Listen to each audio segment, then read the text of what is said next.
We all always have some technical difficulties during this time. But cases around the whole state continue to rise. And yesterday, the state hit a new 7-day average for daily COVID cases. These numbers are troubling, and we continue to trend in the wrong direction. That's why getting tested is so important. And so our National Guard site numbers that we had yesterday, we had about 1,633 folks at our UMOS location, 983 at our Midtown location. It's great to see so many people that are actually utilizing these testing sites and getting tested. So if you've been to one of our National Guard sites and it's been more than 5 days since you've received results, whether negative or positive, you can call the Wisconsin Department of Health Services hotline. They're open Monday through Friday from 8 a.m. to 6 p.m. That number is 866-419-6988. Again, 866-419-6988. You can also visit the website or call Impact 211 for more details about that hotline. Along with testing, and I know Dr. Weston always mentioned this, we need to keep our social circles small to make sure that we're fighting the spread of this virus. I know it's the summer. Folks are ready to go on vacation, hang out at the beach, and get together with family and friends right now. But these activities have to look different this year. And I definitely understand that it's not easy to say no when somebody asks you to get together, or even when my kids want to go to the park and play with their friends. But we have to make sure that we're taking every step and making sure that we're taking the precautions when doing any type of activity, to be quite frank. But one thing I can tell you is that outside is always better. Wearing a mask makes a tremendous difference in mitigating the spread, and washing your hands as frequently as possible is critical. And don't be afraid to ask your family and friends to wear a mask when you are getting together with them. You should take owner of your health, not only yourself, but also of your family. And as we continue to talk about families, I know there's been a lot of discussion right now about going back to school this fall. And I know we'll hear more from Commissioner Kowalik about this, but I'll offer you my personal perspective. As a father, I totally understand the feeling folks are having right now. And it's been challenging having our kids at home. We see them staying in front of their phones, iPads, screens, much more, and spending less time being outside and with their friends. But we do know that in-person learning and socialization is key to our kids' success. We're also living through a very unique time. We have to listen to our public health officers who are doing their job and trying to keep all of us safe. Virtual learning isn't the answer many parents want to hear, but public health officers are making decisions based off of the science and data available to us around this virus. There's so much that we still don't know. So we must be patient and see what's going to come in the coming weeks and months. Also, earlier today, I announced a plan to allocate over $47 million in CARES funding to help cover emergency operating costs to mitigate the spread of COVID-19 and to continue funding community support programs that address the public health and economic crisis that has been created by COVID-19. This plan will build on the $30 million of previous allocated CARES funding, bringing Milwaukee County's total allocation to more than $77 million to date. Of the total CARES allocation, $24 million will be used for life safety measures, including PPE, increased cleaning and sanitation, COVID-19 related sick time, and necessarily technology enhancements. About $25 million will support emergency operation costs, such as enabling physical distancing and isolation in the criminal justice facility and the House of Correction, countywide emergency planning and communication, and increased death investigations conducted by the medical examiner's office. $27 million is slated for direct economic and public health services, and we're putting $5 million more funds to support housing instability. While I'm happy to report all this, projections show that Milwaukee County's financial needs could reach $300 million in direct costs, lost revenue, reopening costs, and service needs to continue. Currently, CARES funding provides a temporary stopgap measure to address the immediate needs for the county and its residents. We can continue to ask our state and federal partners to send more funding to Milwaukee County so we can continue to meet these needs for all of our residents as a result of this pandemic. The full Milwaukee County Board will vote on this plan on Thursday, and I'll share more updates during the next briefing. And with that, I will hand it over to Dr. Weston. Thank you, Mr. County Executive. Good afternoon. First, to our numbers, we have 16,555 cases of COVID-19 in our community and 367 individuals who have died. We've seen over the last week more daily cases of COVID-19 in Milwaukee County than at any other point so far into the pandemic. We're also seeing a gradually increase percent of tests coming back positive or positivity rate. And finally, we're seeing a sustained increase, 8 days in a row of increases in hospitalizations, now with 162 individuals hospitalized, numbers that we have not seen since the beginning of June. All this is to say that the increase in disease burden that we have all been talking about recently has arrived. Milwaukee County is trending in the wrong direction. We are trending poorly. As we see these worsening trends, it naturally creates increased concerns for everyday activity, particularly childhood activities, from summer sports and day camps to returning to school. Up until this point, there have been a variety of small studies investigating whether COVID-19 is spread to a large degree by children or not. While most respiratory infections are spread commonly in children, it was thought to be more limited spread in kids with relation to COVID-19. However, the largest study to date, by far, was just released over the last few days out of South Korea. Involving over 60,000 individuals, it showed that while those aged 0 to 9 years old showed relatively low rates of transmission of the disease, those aged 10 to 19 years old showed the highest rates of transmission of any age group, children or adults. This means that kids do indeed spread COVID. In older children, potentially even more so than adults. At the same time, we in Milwaukee County are seeing a dramatic 84% increase in the number of cases of COVID-19 in this 10 to 19-year-old age group over the last 2 weeks, the specific age group that this study demonstrated to be most likely to transmit disease. It's a lot of information. So to recap briefly, we're seeing substantial increases in the number of cases in 10 to 19-year-old age group, and evidence has demonstrated that this is an age group that is highly likely to transmit disease. So what does this mean for childhood summer activities and return to school? It means we must be very cautious. Do our kids need to play all the sports and do all the activities this summer that they have in past? Certainly not. Can our children get sick, and can they spread disease widely in the community to those more likely to get severely ill? Absolutely. However, as the county executive said, our kids do need to be educated. There's a balance between the risk of contracting disease or spreading disease and having children receive essential education. However, these don't have to be mutually exclusive choices. Our children can get a good education while we as a community are responsible in managing this pandemic. However, this means that we must restructure the built environment of schools.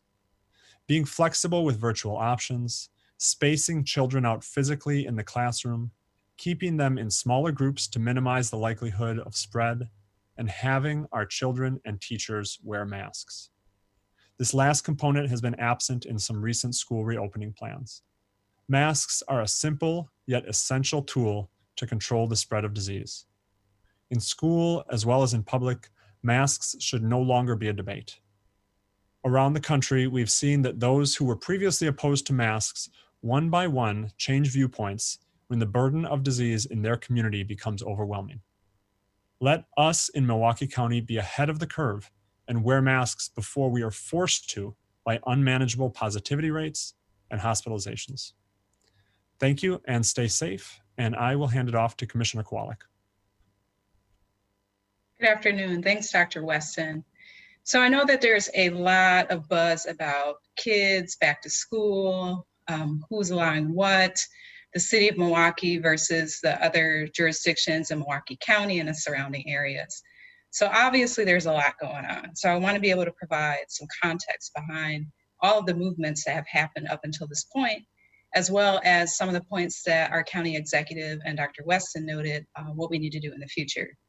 So I first want to just acknowledge how our COVID-19 outbreak response began.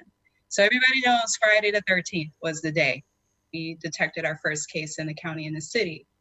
But I don't know if you recall, over the weekend, on the Saturday, so the following day, the 14th, Dr. Posley, the superintendent of Milwaukee Public Schools, Mayor Tom Barrett, and I, and the school board held a press conference because MPS had detected their first case among a staff member. And then, of course, there was additional precautions and concerns about exposure to children and other faculty at that school location.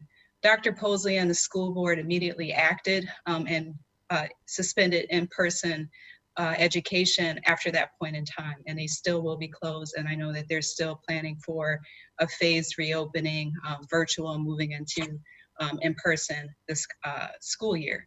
So the reason why I'm bringing this up is because of the risk. Again, as Dr. Weston noted, there's a lot of research that still needs to be conducted, but whatever happens, we're learning more about COVID. We know that children can be very vulnerable and at risk. We also know that children can spread a virus to other people that may have more difficulties fighting it because of their immune system due to age or underlying health conditions. So we're obviously concerned about faculty and staff, as well as our loved ones, parents, grandparents, and whoever else helps to provide support to children. So I just wanted to just acknowledge that moment that we all care about the well-being of our kids and our families. So we have to be mindful about the way that we go about doing this. So, you know, the city of Milwaukee still has orders. So our orders went into effect on the 14th of May. So after the Wisconsin Supreme Court ruling, where we felt it was important to still have orders in the city of Milwaukee, as the surrounding areas moved to guidelines. But at the end of the day, we had some agreement as to establishing a gating criteria for how we would move or advance through the phases. Some of the elements of that table have been preserved along the way. However, since we still have orders, every time we issue a new order, the table is revised to reflect the new order. The order is based off of levels of risk and the situation at that current moment. So on the 25th of June was when the phase 4 order was released, and that's when the table was updated. The health department learned last week that there were some older versions of the table. So the version that was developed for phase 3 were circulating, and that created some confusion. Mercury retrograde, whatever you want to call it, we discovered that there was this tech issue, so we resolved it once it was brought to our attention. But at the end of the day, the orders is what matters. That's the legal document. So the table was developed to provide like a quick and dirty of this is what's going on, but the order is what needs to be reviewed. The order is available in English, Spanish, and Hmong. So we're very committed to providing translated materials whenever we develop them. So we want to make sure that many of our people in our community are able to understand what's happening. We also provide these media updates on a regular basis. These are on Tuesdays and Thursdays. There's some other standing media engagements that we're involved with, WNOV Wednesday mornings, SOC's Facebook Live. We also had one of our Office of Violence Prevention staff on TMJ4 on a regular basis. So, and then of course, through our partners at the Medical College of Wisconsin and MMAC, the variety of webinars and sector-specific guidance related to keeping people safe, depending on your industry. So I say all that because there's a lot of information being shared as it's updated, which can create some issues with translation if someone has an older version of something or sees something that was relevant maybe 2 weeks ago or a month ago, because the information is ever changing. So we're trying to stay up with this. We're trying to make sure we're making adjustments along the way. So with that being said, with the phase 4 order, phase 4, as we were preparing to get into it, we're like, okay, it's possible that there may be some summer school, right? So we knew that the state's DPI, Department of Public Instruction, was preparing to issue some reopening guidance. We also knew that the CDC would be issuing some updated guidance on school reopening. Without those two documents, we didn't feel it was appropriate to allow schools to open at that point in time. Again, June 25th, we're thinking of summer school. We're not thinking of fall yet, because since we had moved from phase 3 to phase 4, we were actually trending in the right direction at that point in time. Shortly after that was when we started to see some reversing of some of our positive gains. And in the city of Milwaukee, we have seen some stability in our criteria or our gating metrics. However, we do need to continue to monitor this instead of just allowing us to gate all the way into phase 5. So phase 5 is full reopening. Of course, we're going to provide additional education and resources to sectors on how to do that in a safe manner, but we're nowhere near that right now. If anything, we're looking at what are some adjustments we're going to make between phase 4 and phase 5. So the Milwaukee Health Department is in the process of developing a revised order, order 4.1, so not 5, because remember 5 is opening. 4.1 will address a number of things. First of all, the Milwaukee Cares mask ordinance was passed last week. So that means that there's a contradiction now in phase 4's order versus this new one that's in the process of being developed. The phase 4 order for masks says strongly recommended, doesn't say that it's required. So that's why that has to be changed. Also, as schools are preparing to reopen, and of course, there's been a lot of backlash, there's a lot of misinformation out there that we were doing this in the dark or being malicious, which is totally not the case. That the concern is that there needs to be standard guidance on how to reopen safely. And now that we have that, in part because DPI issued their updated guidance for schools a couple of days after we issued the phase 4 order. So we didn't go and make that change immediately because remember, we were trending in the right direction. So we were like, oh, well, at this rate, we'll be in phase 5, so none of this will matter. But obviously that's not the case. We have to be more vigilant at this point. So phase 4.1's order will address the schools and link reopening to following the guidance of the state, as well as the CDC. The CDC guidance was scheduled to be released last week, so it is delayed. It's important for us to make sure that we're able to review that and make sure that we're marketing what that is so everyone has it and knows how to apply it to their individual situations, whether they're public or private. The other point that needs to be addressed for the reopening is what happens if you have a kid or a faculty member that's positive for COVID? How do you define an outbreak in a school? Is it just a classroom? Was it a section? Is it a certain grade? All of that needs to be outlined. So that's why it's important for us to make sure we're following standard guidelines on reopening and not just pretty much leaving it for schools to figure out how to do it. That's not fair. Our kids deserve better than that. We have to make sure we're doing it in a mindful and science-based way. So again, that will be included in the phase 4.1 order that will be released between this week and next week. The other item that will be included in that 4.1 order is the restaurants and bars. And we know that there's been some talk about this because people are like, well, how do you close schools and open bars? First of all, the 6/25 date, schools weren't open then for the most part. Bars and restaurants are still limited at a capacity in the city of Milwaukee, unless they're a part of the COVID safety plan pilot, which means that there's a rigorous plan review process, education and consultation from the Milwaukee Health Department's environmental health staff, and then implementing the plan. So far, we only have 2 operators that have been approved for this. So we want to make sure that everyone is benefiting from this because it's a seal of approval that you're COVID safe or that your risk of spreading COVID-19 is very minimal. But also that the public is able to know what this means. It's kind of like our food grading system where you can go and see a restaurant has an A or a B versus a lesser grade. You know what that means. So please, if you own a restaurant or a bar, please take advantage of this opportunity because we are discussing making this required, but creating some kind of time period for this. Everyone is very concerned about dialing back and closing everything back up.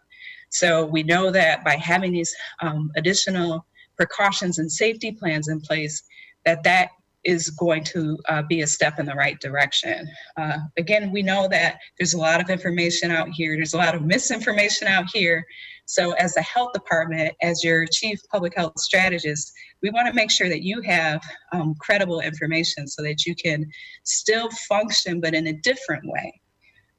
With that being said, with school readiness talks, I also want to just highlight a couple of points related to school readiness and that we're far way off from that. Normally, kids have to get their vaccinations and exams and all of these things to be ready for school. And we know that since COVID shut a lot of in-person medical services down, that many children and families are behind on getting what they need for their kids to be ready for in-person school. One thing that we'll highlight today, and I know our partner from Children's Wisconsin is on, is immunizations. So whether you believe in them or not, science works, immunization works. It's a hallmark feature of public health. So we want to just highlight that there's been some dramatic declines in immunizations, childhood immunizations, that could create additional outbreaks, which would lead to additional school closures. So getting your kids vaccinated, making sure that they're up to date on their vaccinations is extremely important.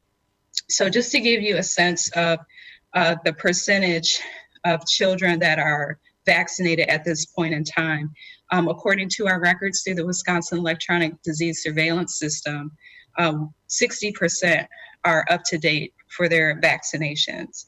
The other concern that we have is when you look at the number of vaccines that are typically administered and the number of clients, and this is through the health department. In 2018, we saw about 6,000. In 2019, we saw about 6,900. And this year, as of today, we've only seen 853. So you can see this is really compromising herd immunity. And the number of clients is very consistent with that. We're 2018, 2208, 2019, about 2,500, and as of today, for the year of 2020, 323. So again, extremely concerning. I don't have the elevated blood level information for today, but I will provide it at another update. But we are assuming too that lead tests are down as well, because you have to be present to give the sample to find out your blood lead level. So of course, kids have been at home more. There's more opportunities for exposure. So we're extremely concerned about this. And it's, again, we're just talking about school readiness. It's not just having books and school supplies and clothes. It's making sure that the health of the child is where it needs to be so that there's disease prevention in the classroom. So, and then the last thing I want to say, again, that I'm the health commissioner for the city of Milwaukee. I've received a number of messages since Friday from a variety of private schools, to be exact, and people that aren't necessarily Milwaukeeans, meaning don't live in the city of Milwaukee, don't live in Milwaukee County, and some of them, their kids don't go to these schools, but have been sending very nasty, demeaning messages to my office, alders, the mayor, you name it. And I just want to say this, you're entitled to your opinion. Obviously, we're a free country, you have free speech, but when you email or send messages to public officials, those are public records. So that means that anyone, especially media, we know very all too well, can request copies of things that we receive. So I can understand that the school topic is very emotional for many people, but just think about whatever you send, because the last thing you want is for whatever you sent at 3 in the morning because you were big mad to be shared publicly. It's not productive. Some of these messages we have received have been very productive, such as, please reconsider your position. We're trying to understand more, or we support your decision, but what is the reassessment? You know, things like that. But being like nasty and cruel, that's not going to help anybody in this situation. So thank you all for your cooperation. Like I said, please stay tuned for the revised order 4.1, which will be coming out between this week and next week. Thank you. Thank you, Commissioner Kowalik. And last but not least, we'll hear from Dr. Kristen Bensick with Bayshore Pediatrics. Thank you for joining us. Hi, thank you for having me. Just going on to what was just said, you know, across the country, there's been a dramatic drop in immunizations. And some of this, it was an unintended consequence of the pandemic. The fact that, clinics shut down with the stay-at-home orders, we weren't able to bring children in for their regular immunization schedules. And that really occurred for a good 6 to 8 weeks. However, all the clinics are up and running and the clinics are safe. And so it is so important that you bring your kids in for their appointments. I have to say, I feel more safe at work than I do going to the grocery store. There's so many safety measures in place. You're going to be screened. You're going to be socially distanced. There's tons of cleaning going on. We are not letting people sit in the waiting room. We are doing immunization only clinics. So that means you can call your doctor and say, where am I at in my child's immunization schedule? How can I get them caught up? Remember, kids get vaccines 2, 4, 6, 9, 12, 15, 18 months.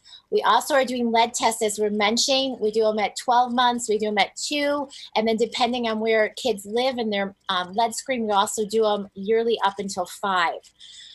We can do those as nurse visits only too. So call your doctor's office, call the Milwaukee Health Department. We can get those vaccines going. Remember, another big age for kids is the 4-year-old visits. Those kids that are getting ready for kindergarten. That's when we booster their measles, mumps, and rubella. That's when we booster their pertussis and we booster their polio.